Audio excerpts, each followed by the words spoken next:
Hello, I'm Nick Rollo. I'm a producer and mixing engineer from Australia. I have millions of streams under my belt and I've worked on hundreds of songs with many artists around the world. Today I'm going to show you the vocal mix of a song by Elijah Lane called Who Am I? The song has quite pristine sounding vocals, but we really tried to keep it natural, not like too overcooked, and I feel like we did a good job, so I kind of want to break down how to get this kind of sound from a vocal. I'm going to show you what it was before and then what it was after and then how I got there. So before it sounded like this. With the world in my hands, thinking where do I start? Trying to be more than I am and carve my own path. And all my friends got old and we grew apart. Now I'm 20 with the world in my hands, but an empty heart. Cool. And then after mixing, we got it to this. I was 20 with the world in my hands, thinking where do I start? Trying to be more than I am, carve my own path. And all my friends got older, and we grew apart. Now I'm 20 with the world in my hands, but an empty heart. So it's brighter, there's Autotune on it, and generally just a little bit more exciting, but we haven't turned it into something it's not, which I think is really important. And so, let's jump in. First up, I've got Autotune running, tracking to 41. Elijah recorded the vocals himself and just came to me to mix, and we mixed it together. D major, I haven't really touched anything up here except for the tracking. Retune speed is 8, flex tune 47, and humanize is at 100. I was 20 with the world in my hands, thinking where do I start? So it's like I can hear the auto-tune sound, which is fine, and it is kind of intentional, but like it's subtle. It's not, T-Painy, 100% retune. I mean, 8 is high. Take with that what you will. Next up, I've got auto-tune vocal EQ. And by the way, there's a free trial, 30-day trial of Autotune Unlimited linked below if you want to use it. I love the stuff, but no stress. I was 20 with the world in my hands, thinking where do I start? I use this plugin a lot because it tracks the root notes or the harmonics. So this 2 I've got on harmonic 1, which is that kind of low note. I was 20 with I find that is often quite loud and it's nice to sort of pull it down a little bit. And same with the second harmonic. I was 20 with the world in my hands. I find like having something that's dynamic where it tracks it is just really handy because I'm not doing this like massive EQ move that's like nuking it essentially. It's like really tackling it specifically and just pulling it down a little bit. I'm not doing heaps there, I don't think. I was 20 with the world in my hands. Maybe like 2 dB on each harmonic, and it's relatively thin. So that kind of cleans it up a little bit. Next, I've got a 76. I was 20 with the world in my hands, thinking where do I start? Trying to be more than I am. So it's bringing in like 5 to 7 dB gain reduction on the hardest parts, and also just bringing like this intensity to it, which I think is really nice. Like this is why I use this compressor, the UA Spark version.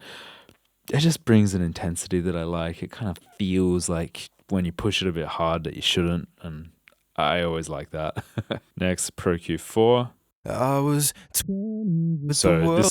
this is where I'm doing that kind of band kind of hit on that lower note because it is still pretty present. And then I've also got a Spectral EQ Pro Q4. They brought in this like Spectral processor, I guess, which is kind of like a soothe, I suppose. And I'm doing that on the S's, and it's actually really neat. I use this a lot, kind of de-essing. It just sort of tackles the actual frequencies in pretty sharp little ways. I was 20 with the world in my hands, thinking where do I start? Yeah, so you see it on that S. Start. It's just like ducking those frequencies. If you go crazy with it, it can be pretty intense, but like a little bit goes a long way. Start. And it just kind of starts to chill it out before hitting the de-esser, so the de-esser isn't like really working too hard. Next, the 9000J by Brainworks, which I love. Start. Trying to be more than I am and carve my own path. So here I'm rolling off some lows, adding a little bit of highs, a little bit of extra compression, and reducing like a low shelf as well, just to kind of give that more pop aesthetic, lightening it a bit. I think Elijah wanted to initially go way brighter, way more trebly, so like less bottom end.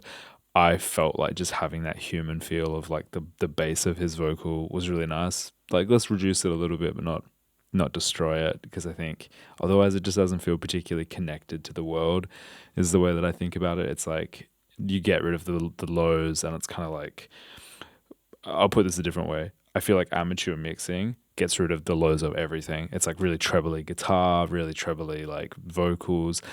I just feel like in the real world, there's more spectrum to sound. It's like, yeah, we want to clean up some of those lower notes, lower frequencies, but if we get rid of everything, it starts to feel just cheap. That's kind of how my brain interprets it. Start trying to be more than I am and carve my own path. Next, I've got Saturn by FabFilter, so just adding some warm tape saturation. Start trying to be more than I am and carve my own path. So that's kind of the intense version of what that's doing. This is at 42, I think. Start trying to be more than I am. Kind of works well on these types of vocals. Just add a bit of gain to it.